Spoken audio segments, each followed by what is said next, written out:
yeah, I'll teach you the mechanics of the system and the underlying foundation. But if it's truly true, there will be application way beyond that.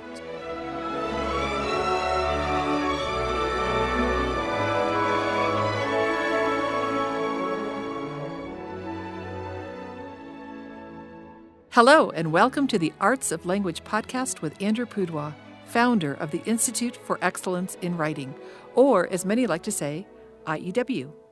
My name is Julie Walker, and I'm honored to serve Andrew and IEW as the Director of Marketing. Our goal is to equip teachers and teaching parents with methods and materials which will aid them in training their students to become confident and competent communicators and thinkers.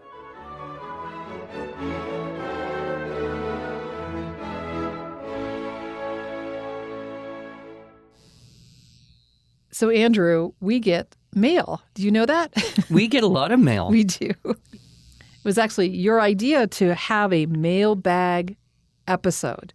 When we were talking about this earlier, it felt a little bit like, wow, we're going to be reading fan letters to ourselves. Is that okay? It's better than reading hate mail. It is true. We don't get any of that. None of that. Well, sometimes we get complaints and concerns, and we try to address those. Frustrations. But we have a great customer service team, and they all know how to help people be happy. Because, best in the West. Yes. And in the East. Yes. So let me open up the first piece of fan mail. These actually came from a variety of sources. Some of these were emails. Some of these were actual letters. And some of them came from our iTunes podcast feed where people can go and rate us. Oh. We've had many, many people rate us there, which is really fun. And I just enjoy very much reading their comments. So like I said, a smattering of places. And so I'm going to read them, and then I'm going to invite you to maybe elaborate a little bit on perhaps what they said. Okay, sure. Short of doing a complete podcast on the topic, right? So Amanda gushes. How about that? Oh, substitutes for said. Here we go. Substitutes for said. Yes. Amanda gushes. One of the reasons I love IEW so much is that it took our 10-year-old son from saying, I hate writing, to, I guess writing isn't so bad, and Mr. Pudewa is kind of funny, to, I actually had fun writing today. So that's kind of like a progression there, right? Our younger children enjoy watching along with their big brother, even though they're not required to do so, and enjoy Mr. Pudewa's jokes as well. They tell me that they can't wait to start their lessons with him too.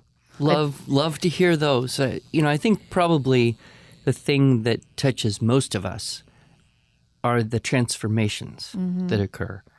People who have children that hate writing, and they're stressed, and they're fighting over it, or they're feeling a sense of despair and don't know what to do. Right. And then somehow, fortuitously, they find something that we've got and try it out. And, the videos are very catching. They do grab the kids right off, and that's a plus. But it's the process. Yes. That's the power. The power is not in the jokes. The jokes might be a little bit of bait, but the hook is the process that allows them to be successful. Right. And I like to say, you might have a child who hates to write. We're going to move them along the spectrum of maybe liking writing a little more. We won't necessarily guarantee that they'll love to write, but that often happens as well. Well, yes, but I'm often telling people, especially kids that I meet at conferences or whatever, you don't have to like this. There's no rule that says you have to like writing. I personally don't like writing. I know that's true. You have to babysit me with threats or bribes in order to get me to finish an article on time. Which we have another article you have to write. Yeah, I know. So. That's why I ask about it. But, it's interesting. I like having written something. I like being done. I like seeing it finished. There's a sense of accomplishment there. But the process is not something I really would say, oh, I'm just going to enjoy the next 3 hours while I hammer this thing out. It's more kind of a Gethsemane thing. It's like, if this cup could pass from me. So I guess that understanding helps me relate to the kids and the parents. And a lot of them have that idea that somehow you have to like something in order to be able to do it or do it well. Right. But I don't think that's necessarily true. So maybe while you're working on this article, we could have someone pop in every now and then and tell you a good joke. No. Only if it's a new joke. And nobody around here knows any jokes I don't know. No, that would be you. Okay, let me read another one. This one's from Jane Cooper. She says, I'm so grateful to have found IEW. I've only been with you since last summer, but it has made such a difference in homeschooling my son. Not just the writing side, which I so needed help with, but in all aspects. I often hear Andrew's words of wisdom in my head, but the one I most needed to hear was, you cannot help your child too much. I was guilty of letting my son flounder just because he should know what to do by now. But now I model and model and model some more. Oh, I love to hear that. You know, we focus on the language arts. We focus on developing the listening, speaking, reading, writing, thinking skills. There is an underlying fabric to everything that we do. It was a gift to me from the influences in my life. I would say people I never met, such as Maria Montessori. People I was blessed to meet and spend time with, like Dr. Suzuki, Len Doman, Dr. Webster. All of that, kind of came into my way of thinking about teaching, and it had a chemical reaction, I guess, and kind of bubbled together. And it is very, very gratifying to be able to teach one thing, but have that one thing that seems specific have this general application. Sure. Because of the fiber. A woman I met, probably almost 30 years ago, before I had even started IEW, I was talking with her about Suzuki method. And she said really interesting and important thing to me. I've always remembered. She said, her name is Margaret Dornay. She lived in Seattle. Who knows? Maybe she's still alive and listening. But she said, when you teach a system based on truth, you're teaching people truth. And that's so clear to me now. Right. Where, I'll teach you the mechanics of the system and the underlying foundation. But if it's truly true, there will be application way beyond that. So I love to get letters and comments like that. Yep.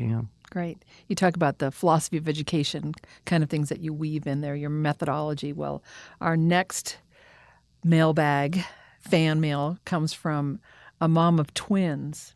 So she gave us some feedback on our iTunes page, on the Arts of Language podcast page. She says, I've been sitting here trying to think of a clever title to catch your eye. And the only one I could think of was Julie and Andrew are the best. Because that is what I think every time I listen to them. I'm an old homeschooling mom, old as in literally, not as if I've been homeschooling forever, who beats her head against a wall frequently because she doesn't know why she's doing this. Then I listen to Andrew, and I know why. Yes, he's the writing guy, and his products are head and shoulders above the rest, but he's also the big picture guy. Every podcast is truly a lesson in the arts of language. And I would emphasize arts. You will also learn more about educating children and how to educate children as individuals than you can possibly imagine. If you're not using their products and are interested in them, you will be quickly won over. If you are a user and just curious about the podcast, you will soon think you're a genius for using his products. I will usually save a couple episodes and then binge listen. Then I'm done. I'm usually disappointed because I want more, and thankfully there will be. Julie, you are a delight to listen to. Thank you for making this podcast a delight to listen to and learn from. How much did we pay her to write that one? I don't know. Well, one thing is your smile definitely comes through. I mean, I sit here across the table from you every week or so, and and you're always smiling.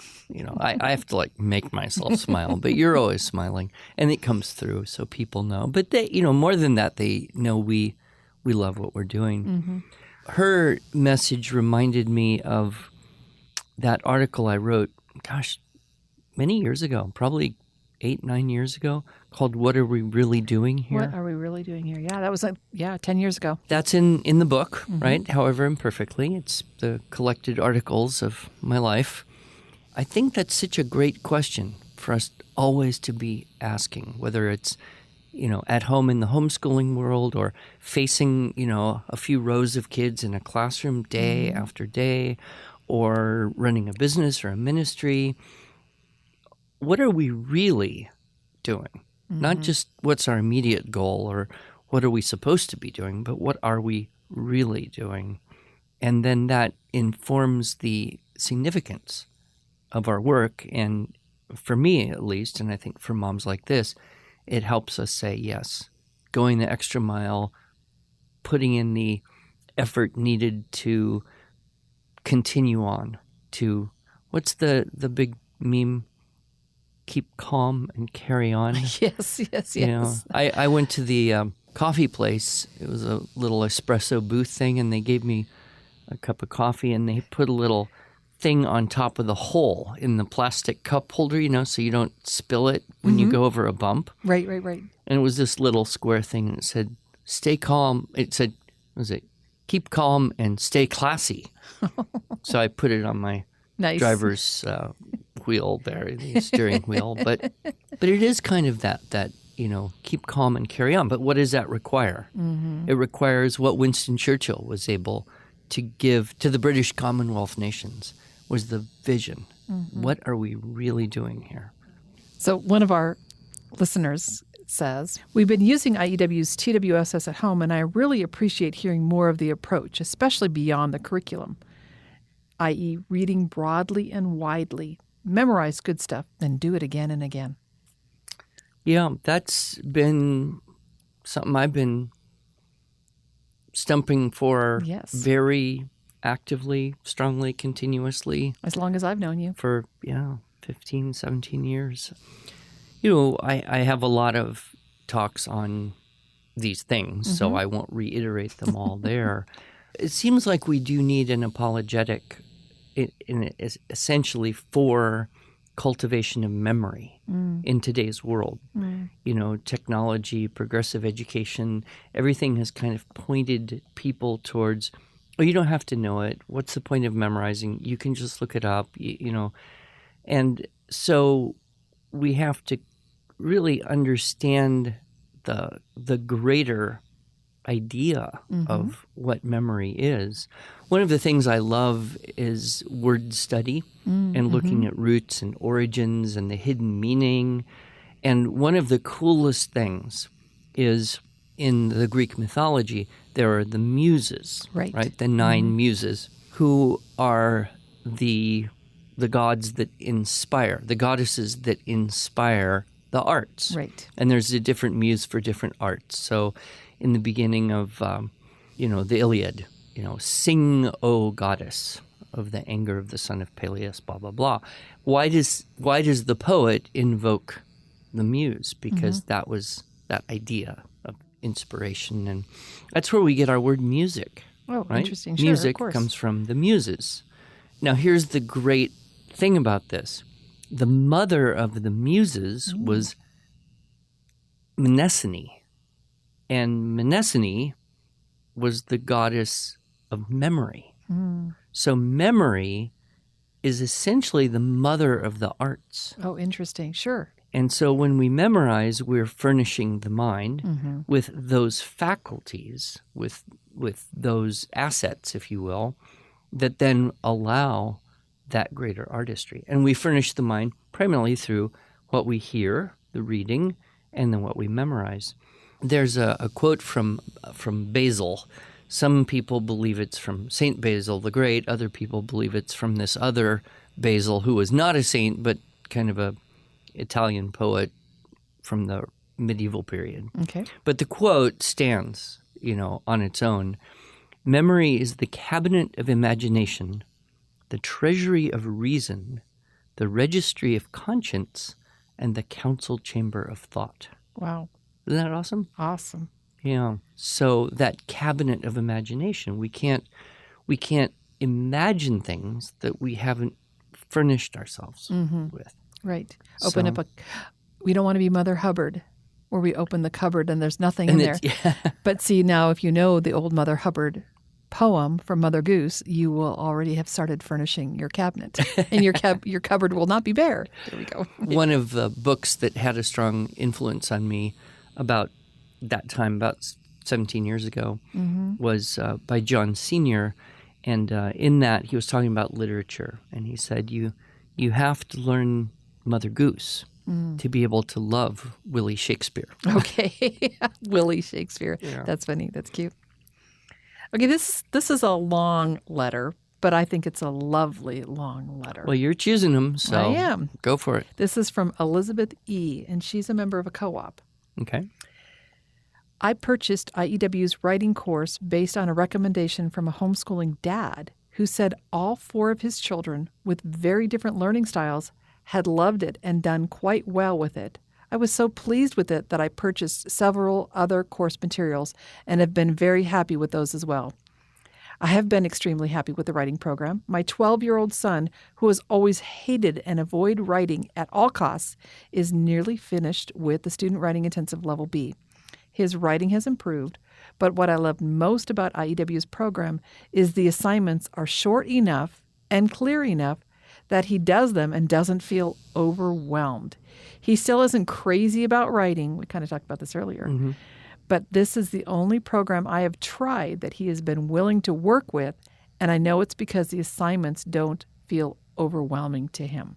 There's more, but do you want to comment right there? Well, I think anyone who has or meets children who dislike writing, they dislike it because of a history of frustration.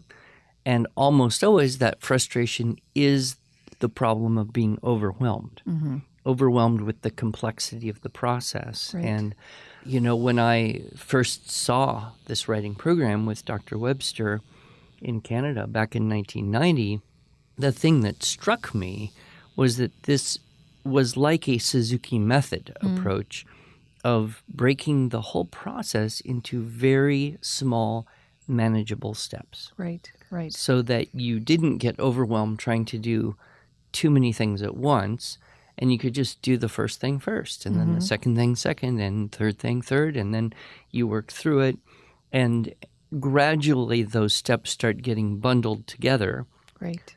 over the 9 units and the years and the mastery. But it's still so concrete and systematic that I've heard of very few kids that don't have success. Right. And I think that's the main comforting thing is just, what do I do first? That's all I want to know. Okay, I can do that.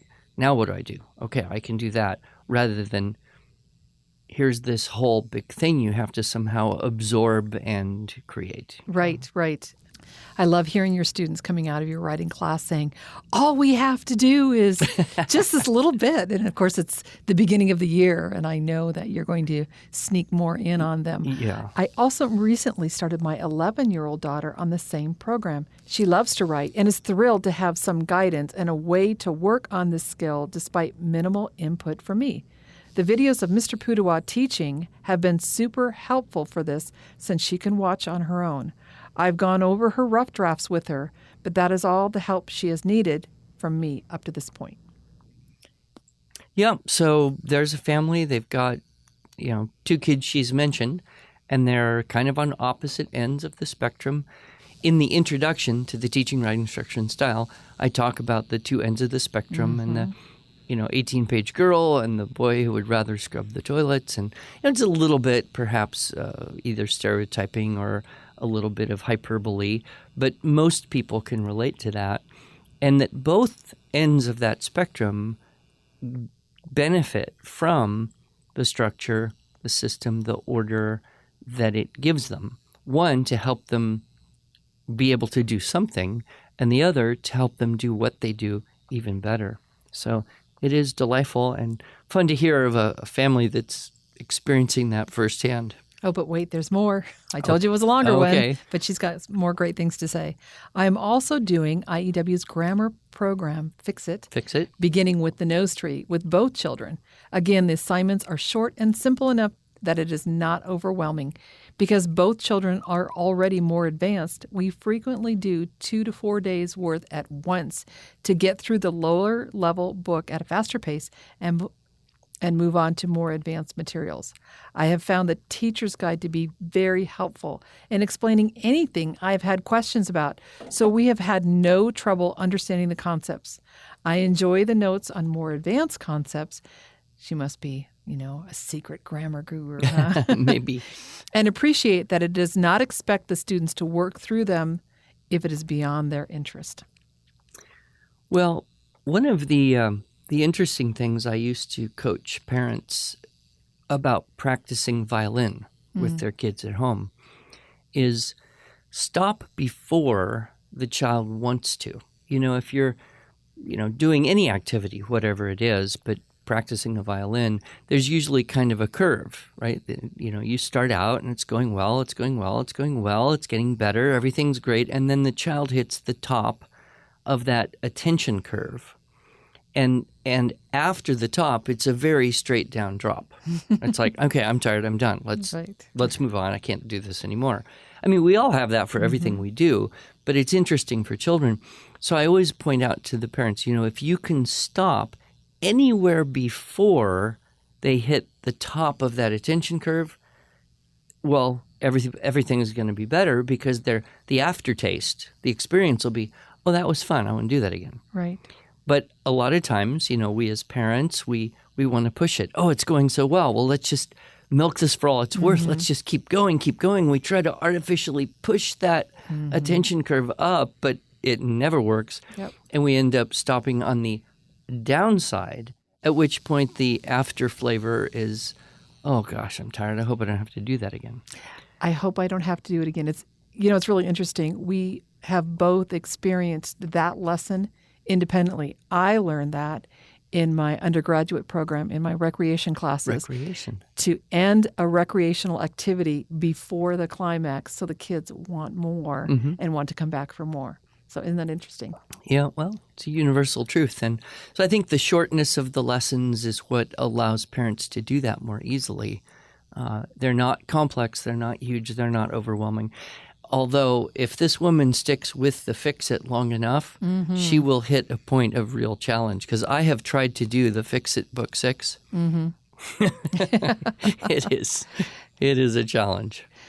Okay, one last paragraph she has here. It's because she has multiple children. I am also using linguistic development through poetry memorization course with all my children. I have been very pleased that even my 3-year-old enjoys the poems and can recite several of the shorter ones. He loves participating in school with the older children, and the poems are funny and engaging. This is something all my children are enjoying. Overall, I'm very pleased with all the materials I have purchased from IEW and would highly recommend them. Yeah, I've heard so many stories. And, I get people send me emails with links to YouTube videos of their children reciting poetry. Yes. So it is fascinating to see the delight that children have, particularly younger ones, in being able to recite poetry with a little bit of skill or flair, confidence. Probably the most delightful story I ever heard was a mom who said that her son, I think he was 10 years old at the time, and he was halfway through level 3, which meant he had memorized around 50 poems. Right. She said his favorite privilege is to go to retirement homes and recite poems for elderly people, just random old people, just go tell some poems. Of course, they're all old poems. They're all public domain. Right. And those are the poems those folks were probably learning when they were in school 60, 70, 80 years ago. Yep. Well, I'm sure I could read more, but our timekeeper has told us we're out of time. So it is such a delight to work with and for you, Andrew, and knowing that what we are doing here really is an important work. And thank you to our listeners for sharing our joy. I hope you didn't feel like this was too much of tooting our own horn, but that you really are happy for us and that we can partner with you on this educational journey. So thank you. When I like to mention also that part of what lets us make these podcasts go over well is our excellent technical team. Oh, yes, indeed. It isn't as smooth in recording them as it might sound to the people listening. We'll never do these live because there's a lot of editing that goes on between. That might be a little frightening. It would be frightening. Yeah. So thanks, guys. Thank you, Maria, for your help with this.